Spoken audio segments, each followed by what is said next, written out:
Hello friends, मैंने जो है कल कक्षा 11 वाले बच्चों को, ठीक है, some basic concept of chemistry, रसायन की कुछ मूलभूत अवधारणाएं, ये पाठ का नाम है।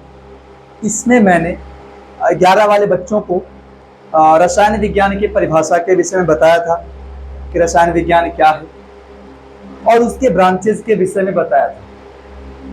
आप ये जानते हैं कि रसायन विज्ञान में आप किसके बारे में पढ़ेंगे? पदार्थ के बारे में।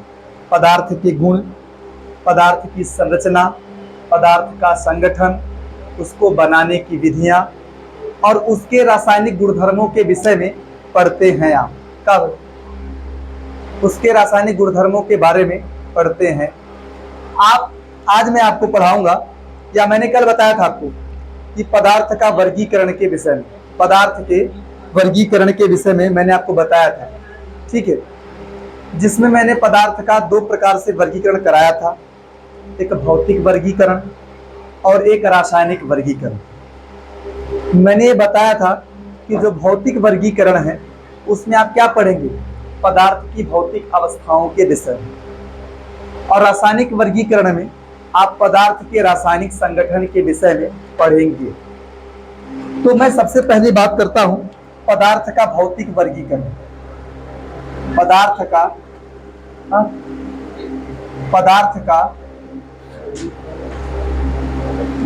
भौतिक वर्गीकरण।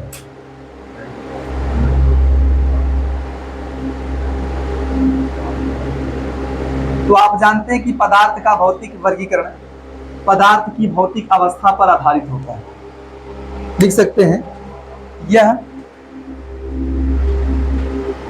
या इस प्रकार का वर्गीकरण, इस प्रकार का वर्गीकरण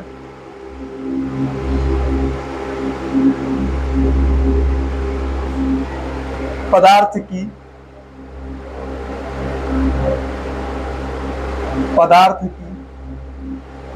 भौतिक अवस्था के आधार पर किया जाता है। अवस्था के आधार पर किया जाता है। और भौतिक वर्गीकरण में पदार्थ की भौतिक अवस्था की बात करते हैं। आपको पता होना चाहिए कि पदार्थ की भौतिक अवस्थाएं कुल 5, मतलब सामान्य केस में 5 पढ़ते हैं आप। सामान्य में नहीं, कुल 5 पढ़ते हैं, जिसमें 3 सामान्य अवस्थाएं होती हैं, सामान्य केस में पाई जाती हैं, और 2 कंडीशनल होती है। क्या क्या देखिए ध्यान से। एक होता है पदार्थ की 3 अवस्थाएं होती, कौन कौन सी? ठोस, द्रव, गैस। ठोस, द्रव, गैस, ये पदार्थ की सामान्य अवस्था होती है। कि सामान्य केस से पदार्थ की 3 अवस्थाएं होती हैं, और 2 और होती हैं, प्लाज्मा और बोस आइंस्टीन कंडेंसेट। ये कंडीशनल होती है, शर्त पर होती है। और क्या शर्त होता है? ये कंडीशनल होती है। क्या शर्त होता है इसमें भाई? कि प्लाज्मा जो है बहुत उच्च ताप पर पाई जाती है, और बोस आइंस्टीन कंडेंसेट बहुत निम्न ताप पर पाई जाती है। ये कंडीशन है इसका। ये सामान्य ताप पर पाई जाती है, ठोस, द्रव, गैस, और प्लाज्मा जो होती है बहुत उच्च ताप पर पाई जाती है, और ये बहुत निम्न ताप। इसका एग्जाम्पल की बात करूं मैं कि पदार्थ की जो प्लाज्मा अवस्था है, इसके एग्जाम्पल है सूर्य और तारे। जो तारा होता है बहुत गर्म होता है, जानते रहिए। सूर्य और तारे, इसके एग्जाम्पल पदार्थ की प्लाज्मा अवस्था की। और पदार्थ की जो ये है बोस आइंस्टीन कंडेंसेट, ये बहुत कम ताप पर पाई जाती है। इसका एग्जाम्पल है ग्लास। ग्लास क्या होता है पता है? ये होता है super cooled liquid. Super cooled liquid मतलब ये द्रव अवस्था में, जो ग्लास होता है आपका द्रव अवस्था में होता है, लेकिन उसको इतना अधिक ठंडा कर दिया जाता है कि वह ठोस अवस्था में, ग्लास ठोस होता है आपने देखा होगा, लेकिन वास्तव में उसकी ठोस अवस्था नहीं होती, वास्तव में द्रव अवस्था में पाया जाता है, लेकिन उसको इतना अधिक ठंडा किया जाता है कि वो परमानेंट ठोस हो जाता है, परमानेंट ठोस। तो ग्लास जो है इसका एग्जाम्पल, बोस आइंस्टीन कंडेंसर। मैं इन दोनों की ज्यादा बात नहीं करूंगा, बस ये जानते रहिए कि ये उच्च ताप पर पाया जाता है और ये निम्न ताप पर। मैं अगर इसकी बात करूं, ठोस द्रव गैस की सामान्य केस में बात करता हूं,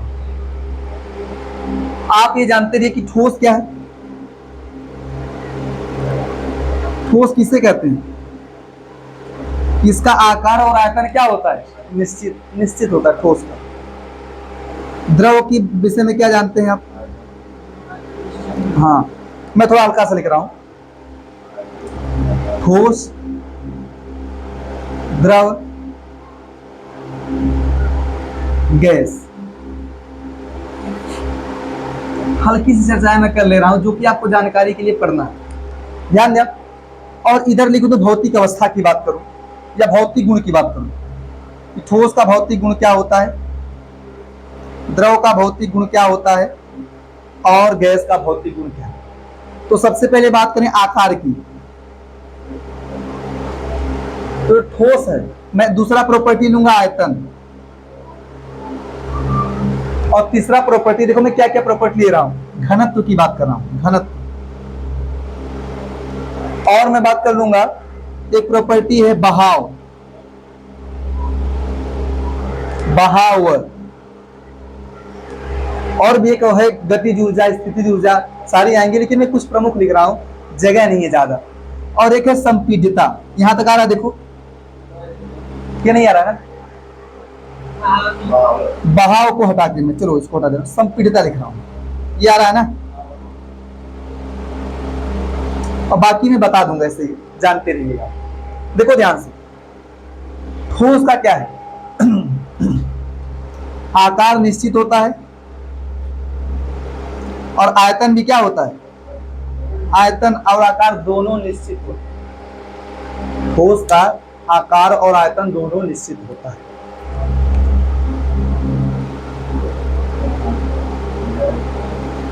जो द्रव होता है उसका आकार निश्चित होता है, आयतन क्या होता है, अनिश्चित।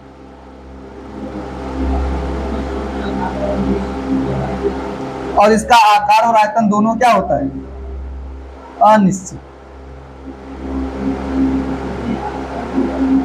मैं समझा रहा इस बात को क्या है, मैं इन सबको समझा रहा हूं अभी। अगला क्या जानते हैं, घनत्व। जो घनत्व होता है, ध्यान दिया, घनत्व ठोस का अधिक होता है, इसका उससे कम होता है और इसका सबसे कम। अगला बात करें संपीड्यता।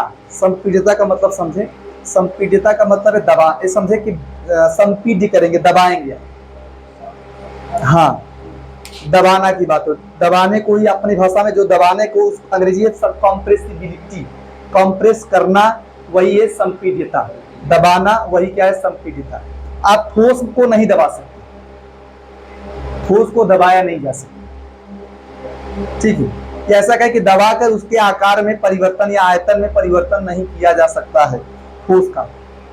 द्रव में आप थोड़ा, द्रव में थोड़ा कर सकते हैं, क्यों पता है, मैं बताऊंगा क्यों होता है। और गैस में जो है संपीड्यता का गुण बहुत ज्यादा होता है, ठोस में संपीड्यता का गुण बहुत कम होता है, इसमें थोड़ा अधिक होता है और इसमें बहुत अधिक होता है, ठीक है, इसमें बहुत कम होता है, इसमें थोड़ा ज्यादा होता है, इसमें थोड़ा और ज्यादा या सबसे अधिक है।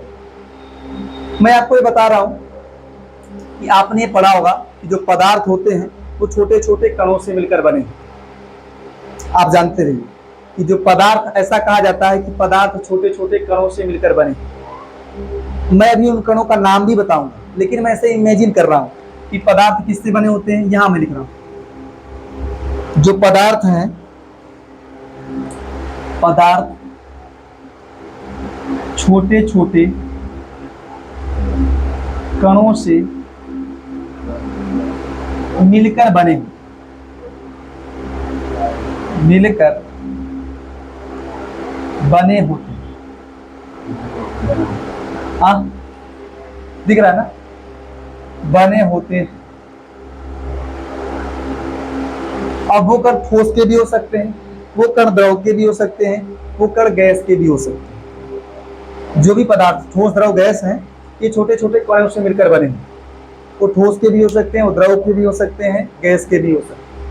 क्या डिफरेंस होगा ठोस के कण में, द्रव के कण में, गैस के कण में? क्या डिफरेंस होगा?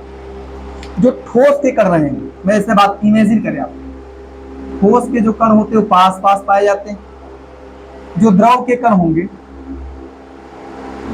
वो थोड़े से दूरी पर पाए जाते हैं। और गैस के कण क्या होते हैं? बहुत अधिक, सबसे अधिक दूरी पर पाए जाते हैं। मैं अच्छे बात समझे ध्यान से आप लोग। जैसे मान लो दबाने की बात है, क्या है ना, जैसे ये कण बहुत पास पास है, आप इनको ज्यादा दबा नहीं सकते। ये कण थोड़े से दूर है, आप इनको थोड़ा दबा सकते। और ये कण बहुत अधिक दूरी पर है, इनको और दबा सकते। जितना अधिक दूरी पर रहेगा दबा के उतना पास ला सकते। लेकिन ठोस वगैरह में फिक्स होता है कि ज्यादा, एक तो होता है कि नहीं दबा पाएंगे, पहली बात तो नहीं दबा पाएंगे, आप दबा नहीं पाएंगे। ये दबाएंगे तो बहुत कम, न के बराबर, नगण्य। आप लिख सकते हैं इसमें संपीड़ितता गुण क्या होता है? नगण्य होता है, न के बराबर। इसमें थोड़ा अधिक होता है और इसमें क्या होता है? बहुत अधिक, या सर बहुत अधिक लिख रहा हूं। संपीडितता का, दबाने का सबसे अधिक गुण जो है वो गैस में। अच्छा, मैं ये बात कर रहा हूं कि इसका आकार और आयतन दोनों निश्चित मानते हैं आप। कैसे मानेंगे? जैसे मान लो ये जिस आकार का है, मैं ठोस की बात कर रहा हूं, ये ठोस है मान लीजिए, कैसे कहेंगे ठोस? पहली बात आप देखिए, जिस आकार का है ये इसी आकार का रहेगा। मैं इसके आकार में ज्यादा परिवर्तन नहीं कर सकता। मैं बल लगाकर, दाब लगाकर इसके आकार में कोई परिवर्तन नहीं कर सकता। या परिवर्तन मतलब दाब लगाएंगे, दब कभी कभी क्या होता है, ठोस दब जाते हैं लेकिन उनका आकार परिवर्तित नहीं होता। फिर हटा लेंगे दाब, फिर से वो क्या जाएंगे, उसी आकार में चले आएंगे जिस आकार में थे। जैसे डस्टर की बात कर लूं, स्पंज, स्पंज बोलिए आप उसको, ठोस है, आप उसको दबा सकते हैं। लेकिन दबाने के बाद ऐसा कहिए कि उसकी आकृति, उसका आकार बदल जाए, तो परमानेंट नहीं बदलेगा। आप प्रेशर करें, प्रेस लगाएंगे, दाब लगाएंगे तो बदलेगा, लेकिन जैसे ही दाब हटा लेंगे वो फिर से क्या आ जाएगा, अपनी पुरानी वाली ओरिजिनल शेप में आ जाएगा, पुरानी आकार में। ठीक है, तो मैं ये बात कर रहा हूं ठोस का आकार और आयतन। आयतन का मतलब जितना जगह ये घेर रहा है, ये जितना जगह घेर रहा है उतना ही जगह घेरेगा, और जिस आकार का है उसी आकार का रहता है ठोस। तो आकार और आयतन दोनों निश्चित माने जाते हैं। अगर मैं द्रव की बात करूं, जैसे मान लीजिए आयतन क्या होता है पता है? आप बोलते हैं कि इसका आयतन निश्चित होता है, आकार अनिश्चित होता है। तो मैंने मिस्टेक कर दिया। आयतन निश्चित होता है, आकार अनिश्चित होता है। आयतन का मतलब, जैसे मान लीजिए आपने 1 लीटर का जल लिया, द्रव मानते हैं, जल को द्रव मानते हैं आप, तेल मान लो 1 लीटर का लिया, तो जो 1 लीटर है आयतन का मात्रक है। Litre, ml, 50 ml, 10 ml, 5 ml, देखा है ना आपने? ये सब आयतन के मात्रक। तो मान लीजिए आपने 1 लीटर कुछ भी ले लिया, कुछ भी लिक्विड द्रव, या चलो जल ही ले लिया आपने, वो उसका आकार है 1 लीटर। ठीक है, वो उसका आकार नहीं, आयतन, 1 लीटर उसका आयतन। तो वो चाहे जिस आकार के, मतलब देखिए आप, तो आप उस 1 लीटर के द्रव को चाहे जिस बर्तन में रखिए वो 1 लीटर का ही रहेगा। जल जो 1 लीटर आपने लिया है, आप उसको अलग अलग पात्रों में रखिए तो वहां भी 1 लीटर रहेगा, अगले पात्र में भी क्या रहेगा, 1 लीटर। लेकिन अगर पात्र की आकार बदले, से कोई गोलाकार हो, कोई अंडाकार हो, कोई ऐसे फैला रहे, कोई ऊंचा में ऐसा हो, जो भी, मतलब अगर वो अलग अलग आकार का बर्तन रहेगा तो द्रव भी क्या करेगा, उसी आकार में हो जाएगा। अगर मतलब ऐसे कह सकते हैं, अंडाकार द्रव बर्तन है तो द्रव भी क्या हो जाएगा, अंडाकार हो जाएगा। अगर थाली के आकार का है, द्रव भी थाली के आकार का हो जाएगा। जिस आकार का पात्र लेंगे द्रव उसी के आकार का हो जाएगा।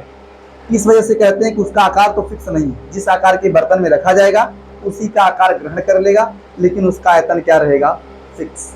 आयतन में कोई 1 लीटर वहां भी, 1 लीटर वहां भी रहेगा। जो मैं बता रहा हूं, देखो ध्यान से, गैस का आकार और आयतन दोनों अनिश्चित मानते हैं। क्यों? पहली बात क्या है, गैस को भी आप देखो, जो गैस देते हैं ना, कभी गुब्बारे भरते हैं, गुब्बारा भी कई शेप का होता है, कोनो शेप का आकार का होता है, कोनो लंबा होता है कि नहीं? तो गैस देखिए, जिस आकार के बर्तन में भर रहे हैं हो जा रहा है उसी के आकार का। सिलेंडर में गैस भर दे रहे हैं, सिलेंडर के आकार का हो जा रहा है। बेलन भाई ध्यान दे, आप सिलेंडर में भर रहे हैं तो सिलेंडर के आकार का हो जा रहा है, गुब्बारे में भर रहे हैं गुब्बारे के आकार का हो जा रहा है। गोला गुब्बारे में भी कई शेप, गुब्बारे में भी कई प्रकार की आकृतियां, एक लंबा वाला होता है, कोई सेब के आकार का होता है, कोई वैसे नॉर्मली गोल में होता है। तो गुब्बारे जिस आकार का है गैस उसी आकार में हो जा रहा है, तो आकार फिक्स नहीं है। और उसका आयतन फिक्स ना होने का मतलब समझे आप, जैसे आप मान लीजिए गुब्बारे में गैस को भरे, क्या आप आयतन की परिभाषा जानते हैं ना, कि कोई पदार्थ जितना स्थान घेरता है वही उसका क्या होता है, आयतन। गुब्बारे में अगर आपने गैस भरा, आप चाहे दबाकर उसका थोड़ा सा कम कर सकते हो ना, जैसे मान लीजिए ज्यादा फूला है गुब्बारा, दबा के आप थोड़ा कम कर सकते हो, और दबा सकते हैं गुब्बारे को। गैस भरी है, आप दबा सकते हैं। और क्यों दबा सकते हैं? इसकी वजह ये कि उसमें थोड़ा सा ज्यादा दूरी पर कम होती है, इस वजह से दबा सकते हैं। तो जब दबाएंगे तो जगह कम लेगा ना, आयतन क्या हो जाएगा, कम। अपने आवश्यकता अनुसार आप चाहें तो उसके आयतन में परिवर्तन कर सकते हैं, दबा के थोड़ा कम कर दो, या फिर अगर गैस को जितना अधिक जगह देंगे गैस उतना फैल जाएगा। गैस की ये विशेषता है, हाँ गैस में विशेषता है, कम देंगे कम के हिसाब से एडजस्ट हो जाता है वो। अगर ज्यादा जगह देंगे ज्यादा में पूरा फैल जाएगा। आयतन बढ़ा भी सकता है, आयतन घटा भी सकता है। इसलिए बोलते हैं भाई उसका आयतन फिक्स नहीं, आकार भी फिक्स नहीं, जिस आकार में भर रहे हैं उसी के आकार का हो जा रहा है। अगली विशेषता है घनत्व। तो जानते हैं कि सामान्य केस में बोलते हैं कि ठोस का घनत्व तो ज्यादा होता है। जानते हैं घनत्व तो किस पे डिपेंड करता है? घनत्व तो दो चीजों पे डिपेंड करता है, द्रव्यमान और आयतन। घनत्व तो जान लीजिए आप, घनत्व तो डिपेंड करता है द्रव्यमान और आयतन। तो मैं थोड़ा द्रव्यमान की बात ना करके मैं आयतन की बात करूँ, या ऐसे मैं ध्यान से मान लीजिए, देखो आयतन, मैं इसको समझा रहा हूं अपनी भाषा। मान लीजिए आपने ठोस भी लिया, द्रव भी लिया, गैस भी, ये 1-1 किलो का लिया, 1-1 किलो मान लो, 1 किलो ठोस, 1 किलो द्रव, 1 किलो गैस लिया, मान लीजिए आप। हालांकि सामान्य केस में द्रव और गैस को लीटर में मापते हैं, ml में मापते हैं, लेकिन किग्रा में भी माप सकते हैं। 1 किलो लेते नहीं है गैस, 8 किलो गैस ऐसा लेते हैं, ध्यान दें आप। तो मान लीजिए मैंने द्रव्यमान फिक्स रखा, ठोस का भी द्रव्यमान 1 किलो है, द्रव का भी द्रव्यमान 1 किलो है, गैस का भी द्रव्यमान क्या है, तो मैंने यम फिक्स रखा, यम को मत देखो। लेकिन जब आपको घनत्व की बात करनी होगी, आपने यम फिक्स रखा है, 1 किलो इसका भी, 1 किलो इसका भी, 1 किलो इसका भी, तो आप यम में परिवर्तन नहीं करते। लेकिन आपको ये पता है कि आयतन, जो गैस का आयतन होता है ज्यादा होता है, द्रव का आयतन उससे कम। जितना जगह घेरता है वही उसका आयतन है। ये ज्यादा जगह घेरेगा क्योंकि दूर में है, तो इसकी दूरी पर है, ज्यादा जगह घेरेगा। इसके कम थोड़े पास में है, कम जगह घेरेगा। इसके कम और पास है, ये कम और कम जगह घेरेगा। तो इसका आयतन और ज्यादा, इसका आयतन और कम, ज्यादा नहीं। सबसे अधिक होगा इसका आयतन, उससे कम इसका आयतन, और सबसे कम इसका आयतन। घनत्व और आयतन में उल्टा रिलेशन होता है कि अगर आयतन बढ़ेगा तो घनत्व क्या होगा, घटेगा। आयतन घटेगा तो घनत्व क्या होगा। इसी हिसाब से परिभाषा दी गई है कि ठोस का जो आयतन है कम है तो घनत्व क्या रहेगा, ज्यादा। तो इसी वजह से कहा ना आपने कि इसका जो घनत्व सबसे अधिक होता है, और द्रव तो बीच का है, दोनों का। हाँ, इससे क्या होता है, द्रव का जो घनत्व होगा इससे कम रहेगा, और इससे क्या रहेगा, अधिक। आप ऐसा लिख सकते हैं कि गैस से अधिक।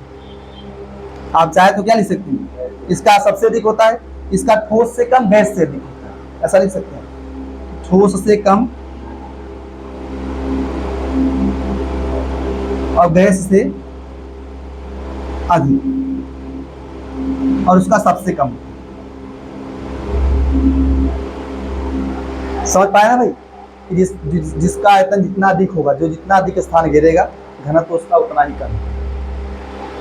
इतनी बातों को लिखें आप, फिर मैं थोड़ा आगे बढ़ूँ। चर्चाएं की जाएंगी बस, और कुछ नहीं बताया जाएगा। ये सब चीजें कक्षा 9 में पढ़ाई गई होंगी आपको।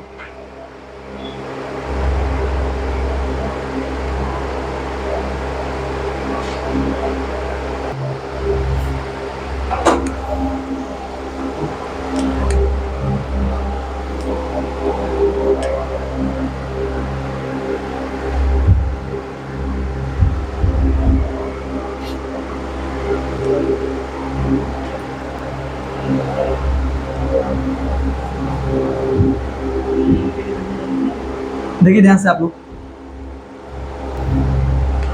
मैंने क्या बातें किया अभी, क्या बात किया मैं कि आप ये जानते, बस जानते रहो बस कि पदार्थ जो है छोटे छोटे कणों से मिलकर बना होता है। अभी मैं उनका नाम बताऊं कि इन कणों का नाम क्या है, ठीक है। लेकिन फिलहाल अभी जानिए कि छोटे छोटे कण जो है वो उनसे बना है। वो ठोस के कण हो सकते हैं, द्रव के कण हो सकते हैं, गैस के कण हो सकते हैं। डिफरेंस क्या है कि ठोस के कण बहुत पास पास होते हैं। मैं ऐसा कुछ फिक्स डिस्टेंस नहीं बता रहा हूँ, बस जानते रहिए कि ठोस के कण बहुत पास पास होते हैं, द्रव के कण थोड़े से दूर होते हैं, गैस के कण बहुत अधिक दूरी पर पाए जाते हैं, ठीक है। अब इसको जानकर मैं क्या क्या चर्चाएं करूंगा इसके विषय। सबसे पहला जो टर्म है, सबसे पहला जो शब्द है वो है अंतराण्विक स्थान। अंतराण्विक स्थान। अंतराण्विक स्थान का मतलब कि पदार्थ के कणों के बीच, पदार्थ के कणों के बीच पाया जाने वाला स्थान, पाया जाने वाला रिक्त स्थान की बात करें कि पदार्थ के कणों के बीच जो खाली जगह है, थोड़ी खाली जगह दिख रही है, रिक्त स्थान दिख रहा है इनके कणों के बीच में, उसी को क्या नाम देते हैं आप? अंतराण्विक स्थान। ध्यान से देखिए आप कि जो पदार्थ के कण है इनके बीच में क्या है, कुछ जगह दिख रहा है। भाई पास पास से बात अलग है, लेकिन थोड़ी जगह दिख रही है, तो इसी जगह को क्या बोलते हैं? अंतराण्विक स्थान। आप ये बताइए अंतराण्विक स्थान किस में ज्यादा होता है? गैस में। और किस में कम होता है? ठोस में। तो अंतराण्विक स्थान का बढ़ता हुआ क्रम क्या होगा? ठोस में सबसे कम होगा, उससे अधिक द्रव में होगा, और उससे अधिक क्या होगा? गैस। ये अंतराण्विक स्थान का बढ़ता हुआ क्रम, अंतराण्विक स्थान का बढ़ता हुआ क्रम। और एक और भाषा, मैं सब भाषा की बात कर रहा हूं, एक है अंतराण्विक बल।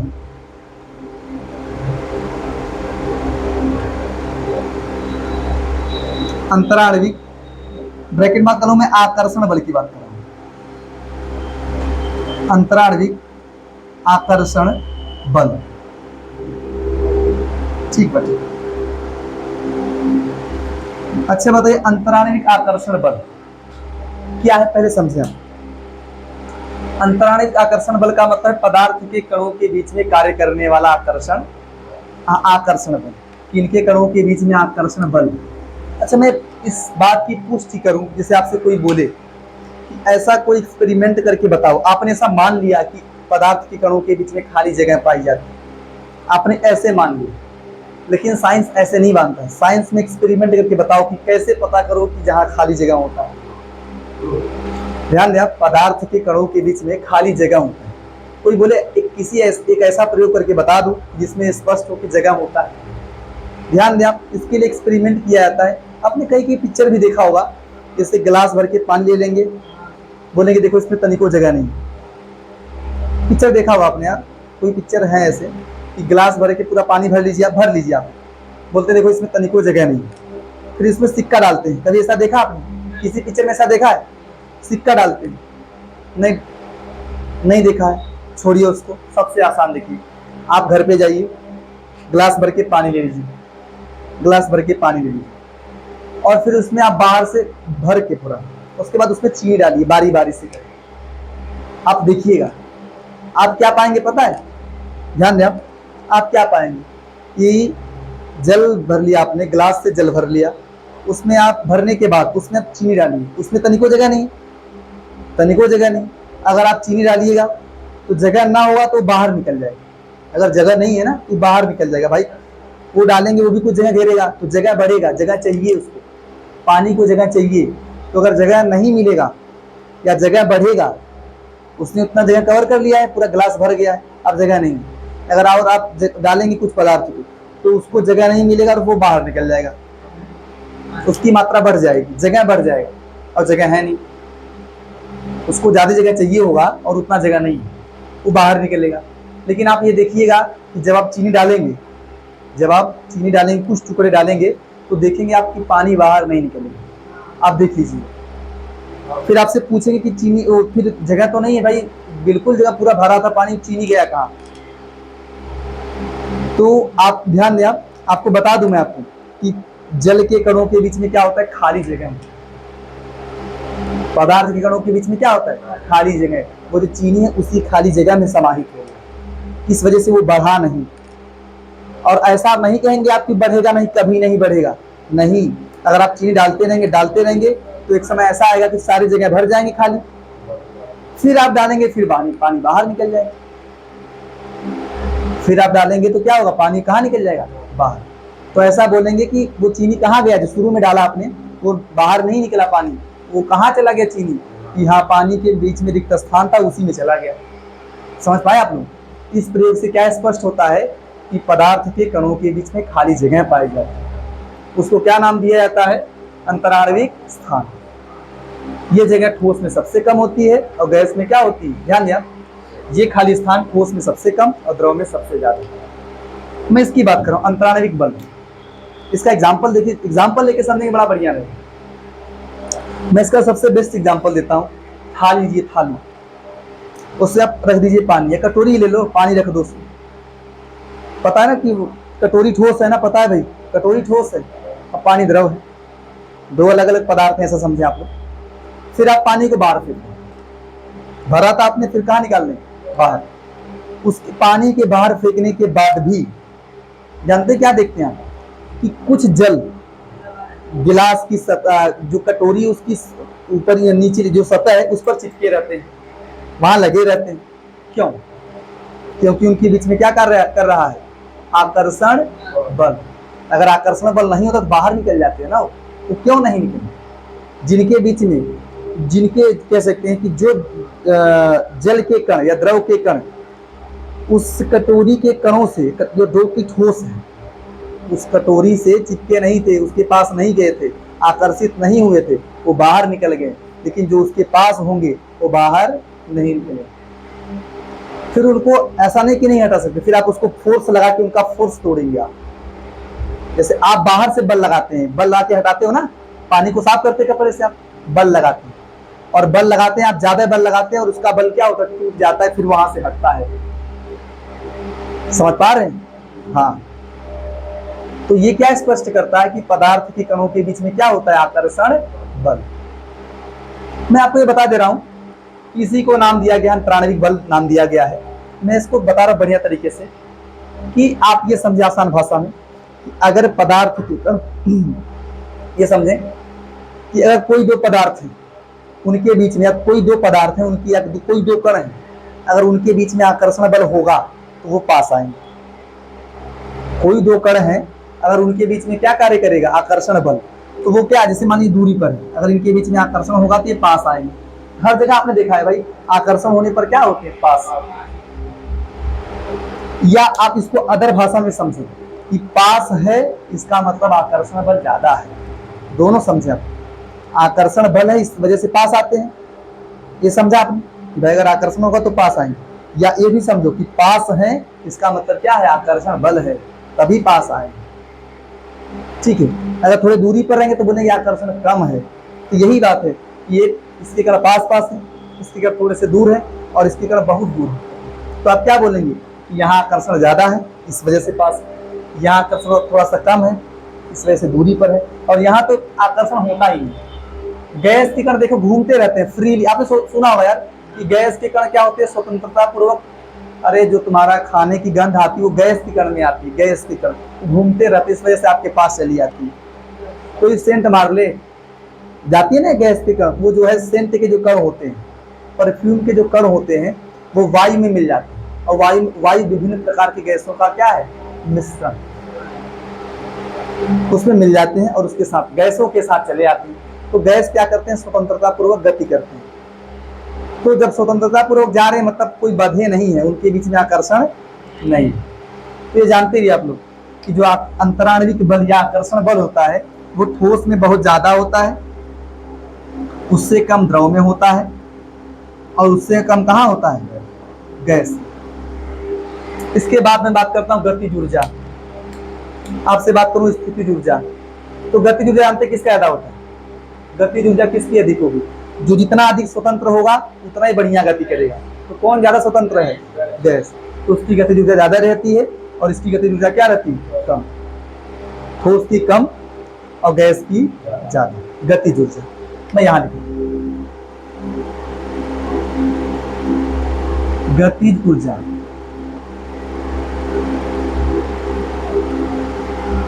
तो मैं बात करूं गैस क्या है? ठोस की सबसे ठोस की कम, उससे अधिक द्रव की और उससे अधिक किसकी होती है? गैस। अगला बात करूं स्थितिज ऊर्जा। स्थितिज ऊर्जा का मतलब कोई वस्तु कितना स्थिर है, कितना फिक्स है। कौन फिक्स है? ठोस। जितना अधिक फिक्स रहेगा किसी वस्तु के स्थिर रहने की ऊर्जा को क्या बोलते हैं आप लोग? स्थितिज ऊर्जा। ये परिभाषा है, ठीक है। स्थितिज ऊर्जा तो किसकी अधिक होगी भाई? ठोस की अधिक होगी, द्रव की इससे कम और ठोस की सबसे अधिक। ठोस की फिर द्रव की। क्लियर है आप? इसके बाद मैं थोड़ा बताऊंगा कुछ। देखो यहाँ रहा, मैं देखो ये तो इजी चीज है यार, इसमें कुछ नहीं करना है आपको। अंतराणविक स्थान किसमें? गैस में ज्यादा है। अंतराणविक बल ठोस में, ये सब देख लो, अपना देख के पता कर सकते हैं, ठीक है। लेकिन आपने दो एक्सपेरिमेंट सीख लिया, बड़ा बढ़िया, इंटरेस्टिंग बना देगा आपको। इस पाठ को पढ़ने के लिए आपको इंटरेस्टिंग बनाएंगे जो ये दो एक्सपेरिमेंट किए, ठीक है। ये नहीं है, समझे आपने, किया नहीं। अच्छा, मैं एक शब्द बोलता हूं, तरल पदार्थ। अंग्रेजी में फ्लूइड्स या फ्लूइड्स कह सकते हैं। बताइए तरल पदार्थ क्या है?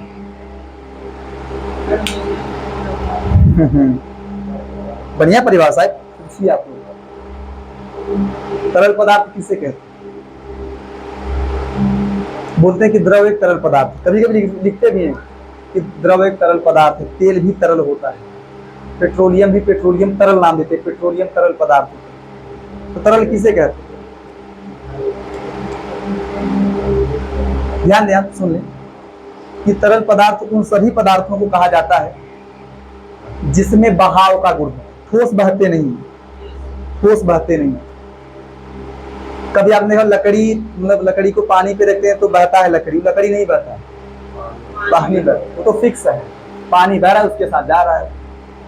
ये मत सोचिए कि लकड़ी बह रहा है, लकड़ी नहीं। आप लोग कहते हैं लकड़ी बह रहा है, वो पानी बह रहा है, ठीक है। मैं इसकी बात को ध्यान दिया। तरल पदार्थ किसे कहते हैं? कि वे सभी पदार्थ जिसमें बहाव का गुण हो, क्या कहलाते हैं? तरल पदार्थ। तरल पदार्थ। तो ब्लड बहता है ना, आंसू बहते हैं, पसीना बहता है, निकलता है, बहता है, कहते हैं पसीना बहा रहे हैं, देखते हैं ना पसीना बहा रहे हैं। और जल है, तेल है, ये सब आपके क्या है? तरल पदार्थ। ये रख लिया आप लोग। जो गैस भी बहता है ना, गैस भी क्या होती है? बहती है, गैसें भी बहती हैं। तो जितने भी द्रव हैं, जितने भी गैस हैं, इन सभी को मिला के जो है तरल पदार्थ कहा जा सकता है।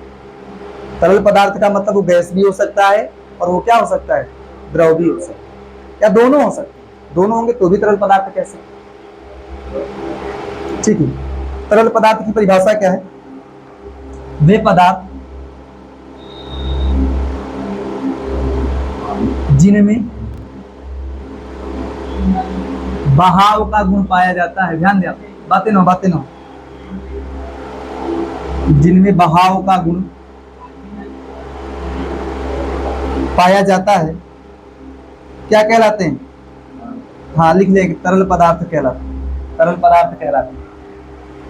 तरल पदार्थ कहलाते हैं। इसका एग्जाम्पल क्या हुआ? सभी द्रव व सभी गैसें।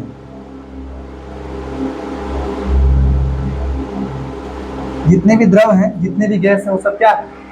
आज दिख रहा है ना, वो सब तरल पदार्थ। इतना लिखने, इसके बाद मैं थोड़ा आगे बढ़ता हूं। इतना बहुत है, ये सब कक्षा 9 चीज हो जाए।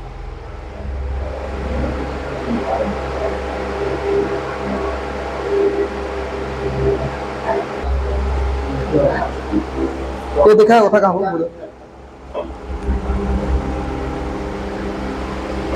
ये इतना हो गया ना, इतना हो गया। अच्छा देखो, मैं एक हेडिंग की बात कर रहा हूँ, बहुत शॉर्ट में बात कर रहा हूँ, ठीक है।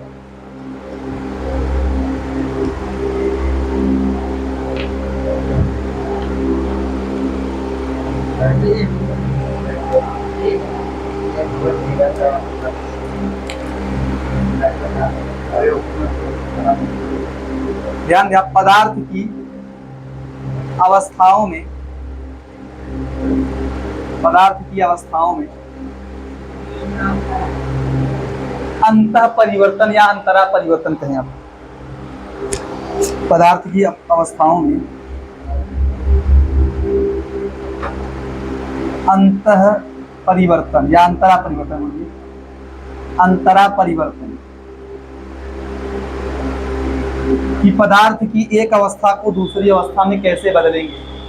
ध्यान से देखिए आप, पदार्थ की एक अवस्था को दूसरी अवस्था में कैसे बदलेंगे, इसी को बोलते हैं पदार्थ की अवस्थाओं में अंतरा परिवर्तन। तो पदार्थ की अवस्थाओं में परिवर्तन के लिए, आपस में बदलाव के लिए किसकी आवश्यकता होती है? तो बोलते हैं ताप व दाब में, ताप व दाब में परिवर्तन करके, ताप व दाब में परिवर्तन करके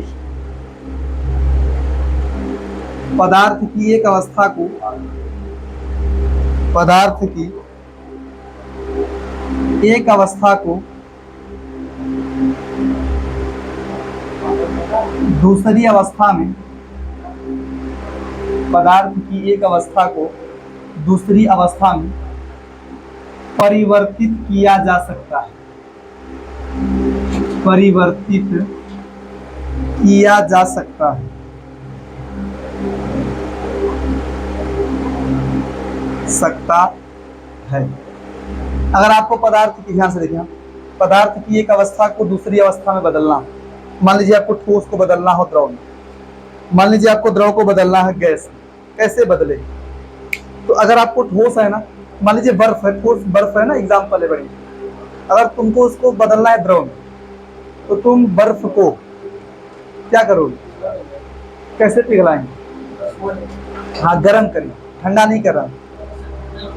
हाँ ध्यान दें आप, अगर आप ध्यान दीजिएगा, अगर ठोस है उसको आप बदलना चाहते हैं द्रव में, तो उसको आप ताप दीजिए। क्या देंगे आप? ताप या उष्मा। ताप दीजिए, क्या दीजिए? उष्मा। अगर आप ठोस को ताप देंगे तो द्रव में बदल जाएगा। जैसे लोहा को पिघलाना है, गर्म करते हैं ना, लोहा को पिघला के द्रव, लोहा ठोस है, उसको द्रव में कन्वर्ट करना है, देखिए गर्म करते हैं। हाँ, और अगर आपको द्रव को बदलना है गैस में, तो भी क्या करेंगे आप? गर्म ही करना पड़ेगा, ताप या उष्मा।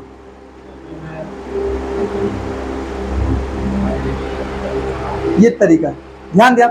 या एक तरीका ये है, अगर आपको गैस को द्रव में बदलना है, पता है, जैसे गैस है, भाप है, भाप, कोई बोले इसको गैस फिर बदलना है द्रव में,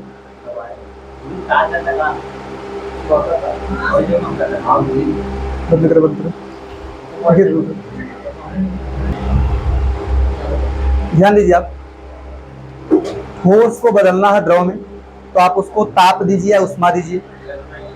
द्रव को बदलना हो गैस में, तो भी आप उसे क्या दीजिए? ताप या उष्मा।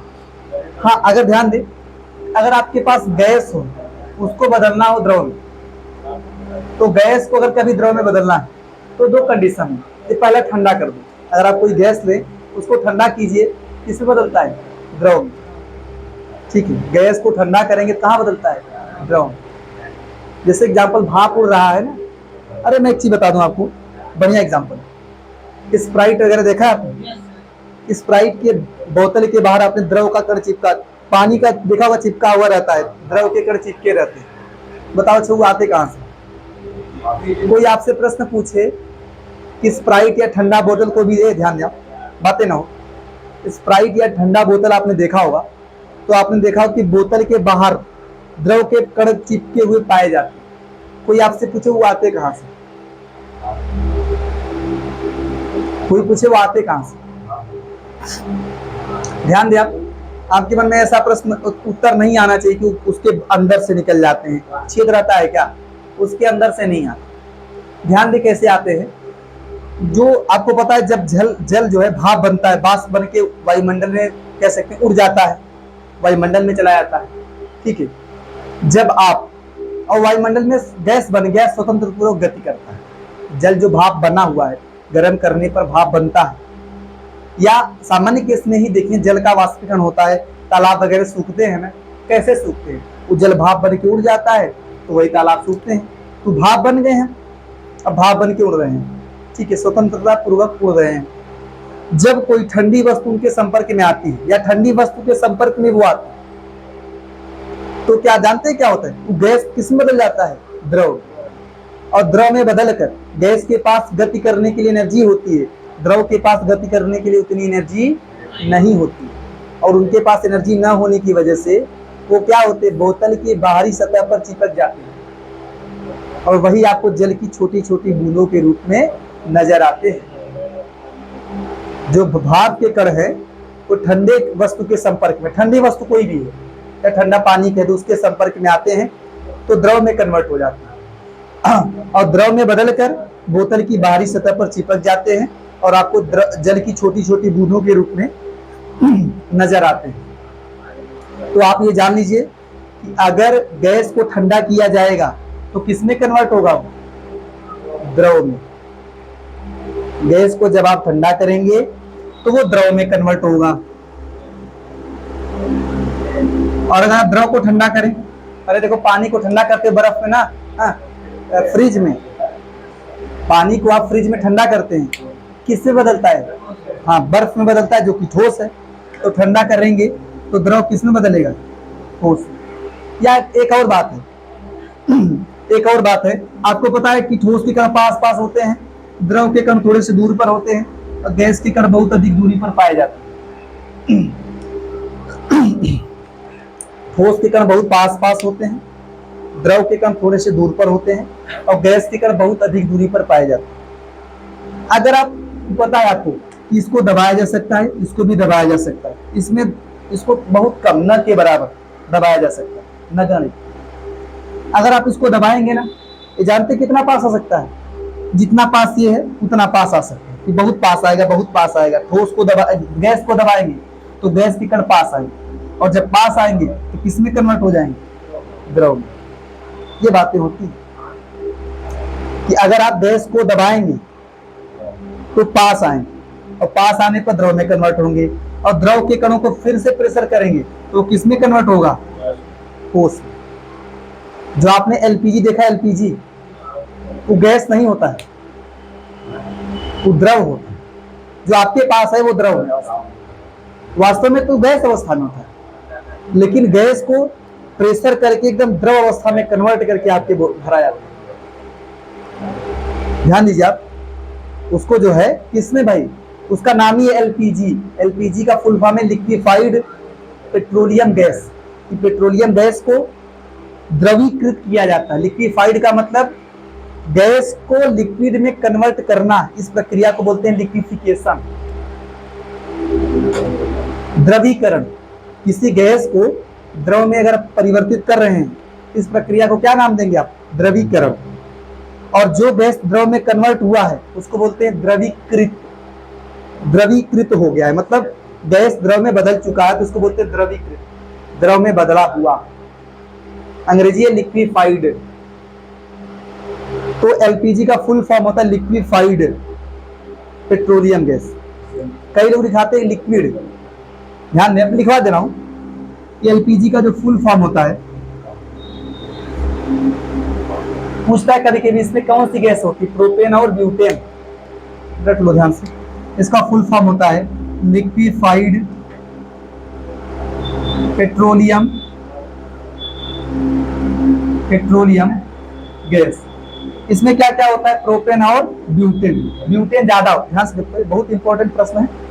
पूछता है एलपीजी में कौन कौन सी गैस होती है। एलपीजी का फुल फॉर्म ये है, और उसमें कौन कौन सी गैस होती है, प्रोपेन होता है और ब्यूटेन होता है, जिसमें ब्यूटेन क्या होता है, अधिक होता है। ठीक है, एक होता है सीएनजी, सुना हुआ इसका नाम, CNG। इसका फुल फॉर्म है कॉम्प्रेस्ड। कॉम्प्रेस्ड, कॉम्प्रेस, देखो कॉम्प्रेस का मतलब दबाना हो, और अगर दबा दिया गया तो बोलते हैं कॉम्प्रेस्ड, संपीड़ित। हिंदी में बोलते हैं संपीड़ित, और दबाने की प्रक्रिया को बोलते हैं संपीड़न। बड़ा अलग चीज है। तो कंप्रेस्ड का मतलब दबाया हुआ, अगर दबाया जा चुका है तो बोलेंगे कंप्रेस्ड। तो इसका फुल फॉर्म है कंप्रेस्ड नेचुरल गैस।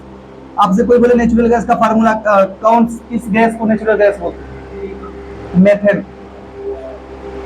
इसमें CH4 होता है, मेथेन। मेथेन को बोलते हैं प्राकृतिक गैस। इसका हिंदी नाम है संपीड़ित प्राकृतिक गैस। इसमें होता है CH4। ये तो आपके लिए बाकी जानकारियां हैं, फटाफट लिखो। अच्छा, एक प्रोसेस ये होता है, ठंडा करेंगे गैस कन्वर्ट होगा द्रव में, द्रव को ठंडा करेंगे किस में कन्वर्ट होगा? ठोस में। और एक प्रोसेस और है कि दाब लगा दिया, गैस को दबाओ द्रव में कन्वर्ट होगा, द्रव को दबाइए किस में कन्वर्ट होगा? ये प्रोसेस। कितना लिखिए, इसकी ज्यादा बात नहीं कर रहा, बहुत सारी चीजें हैं, कितना लिखो?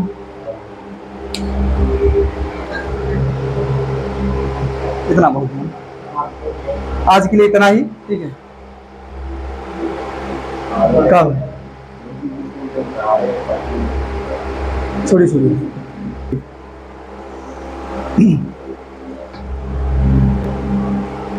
आज के लिए इतना ही, देखिए आज के लिए इतना ही। इसके बाद जो है मैं अगले वीडियो में बात करूंगा पदार्थ का रासायनिक वर्गीकरण, जो कि पदार्थ के रासायनिक संगठन के आधार पर किया गया है, जिसमें मैं आपको शुद्ध पदार्थ के विषय में, अशुद्ध पदार्थ के विषय में बताऊंगा। ठीक है, आप ये कॉमन जानकारी घर पे रिवाइज करें, और इसके बाद की जो बातें होंगी पदार्थ का रासायनिक वर्गीकरण, वो अगले वीडियो में उसकी बात की जाएगी। ठीक है।